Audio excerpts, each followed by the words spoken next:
Today we are selecting Oreo Crumbles.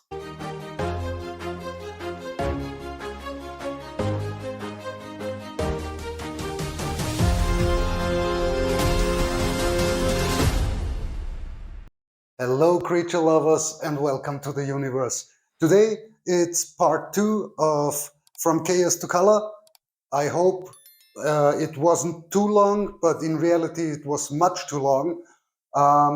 Today we are trying to select the Oreo Crumbles, and before we go into the box, just a little, I wouldn't say it's a bad thing, but normally I wouldn't do it like this. I choose this box because there were only a few isopods inside, and the plan was to select the young ones out.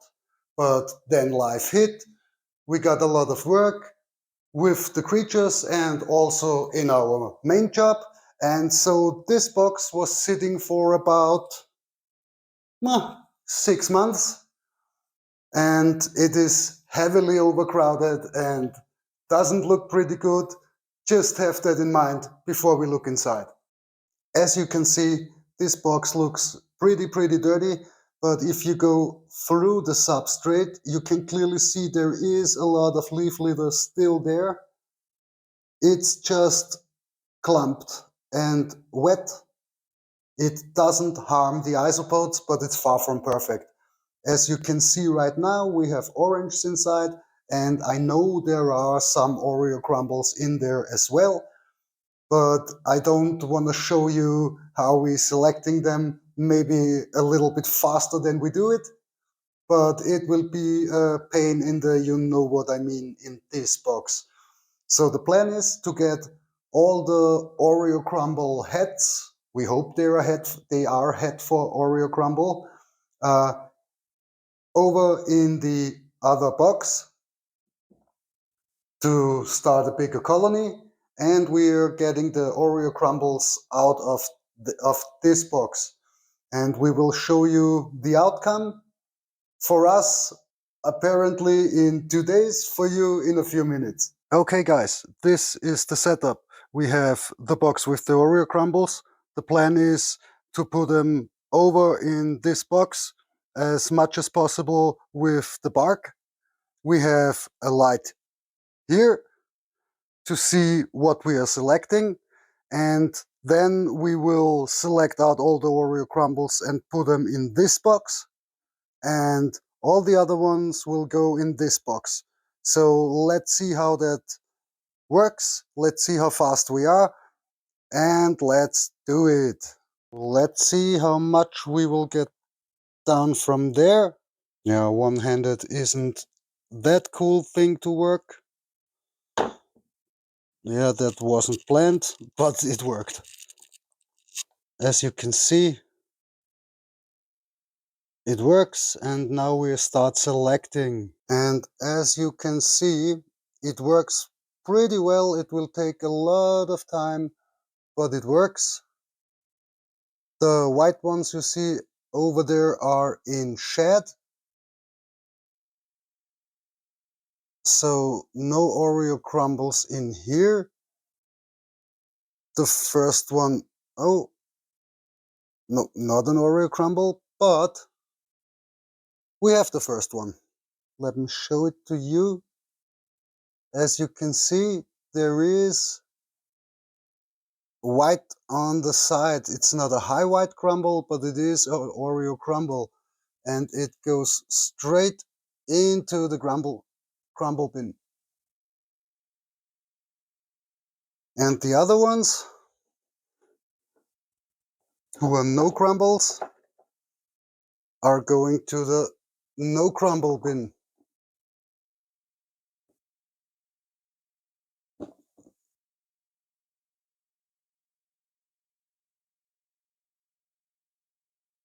And let's move on. And we once again have really cool and shiny colors in here, but not a lot of Oreo crumbles. We have once again one crumble with a little bit of white, but now we have two. After a failed eternity later, we're still getting out a lot of cool colors, but we're still down to 2 Oreo crumbles.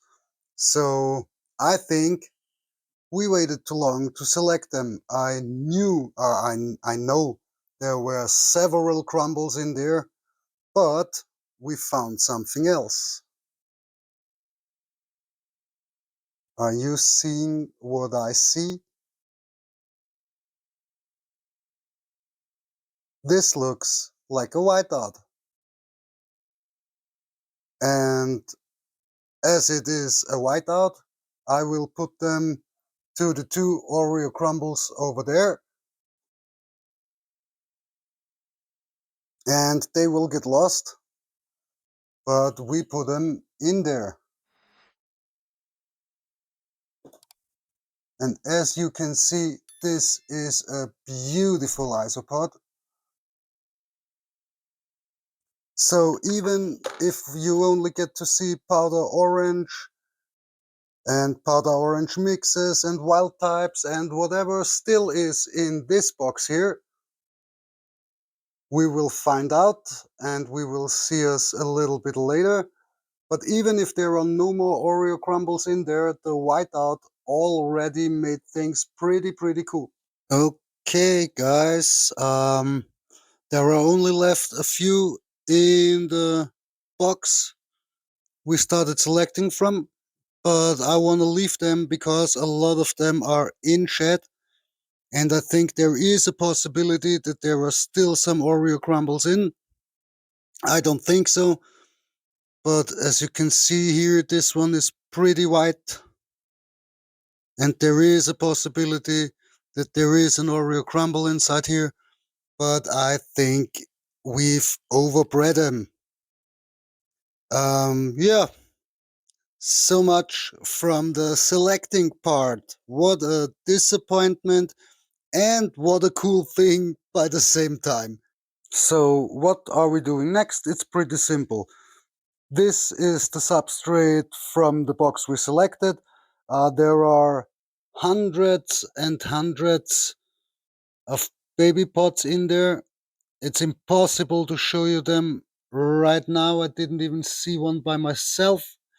We have the box with the moss. What we talked about, we want to leave because there can be Oreo crumbles in there.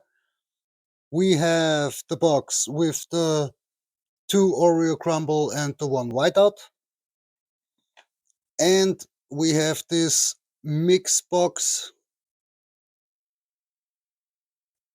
with a lot of different colorations. Most are powder orange, powder blues, and some other cool, I would say, wild type colors like powder blues with orange stripes or an orange shimmer. And there are some cool, I would say, shiny black or dark ones like this one. So we keep going. We're pretty interested what's coming out of them. There are 3 isopods in there. There is basically no chance to find them, but we will see how it goes with them. Yeah, so what's left to say after about 3 hours of sorting out isopods? Um, it's another disappointment. We're left with 2 Oreo crumbles. What can be the reason for that? I think we bred the color out instead of multiplying it. So the gene pool was too big and it faded away. We still have the box running. Maybe there are some Oreo crumbles that are coming out. There are hundreds of babies in the other box, in the old substrate. In Germany, we have a saying that means I finished this with a crying and a laughing eye. A crying eye because we put about 8 to 10 Oreo crumbles in that box and have now 2. And the smiling eye, the laughing eye, because this white out isopod is really cool. Yeah, what I need to say is these 5-liter boxes are cool for such projects because I never thought I would be through the box in about 3 hours or something. I thought it would take weeks to sort them out, so they are pretty cool. They are from the Swedish furniture manufacturer. Let's see what's coming out from this project, what they are doing. Maybe we are lucky with the genders in there. Yeah, I think there is nothing more to say. Oh, yes, there is something more to say. Instead of only showing you another not successful try, I should explain you how is it going in the real world when you have time to select them properly. Normally, I would select a few from the same color out, breed them. Sorry, it was a long day, and then I would pick out the smallest isopods where I can identify the color, because when they are not paired or mated, there is no chance that they could have paired with another color. So if you choose the smallest which are not mated and bring them together, you will get 100% crossing of the same color line, and you will get a stable selection and a stable color line. Let's see if this works out. I hope so. Nothing else more to say. I cutted the video down extremely because I think I don't need to show you hours of selecting not what we want. Have a great week. Have a great day. Everything you need. Bye bye and see you in the universe.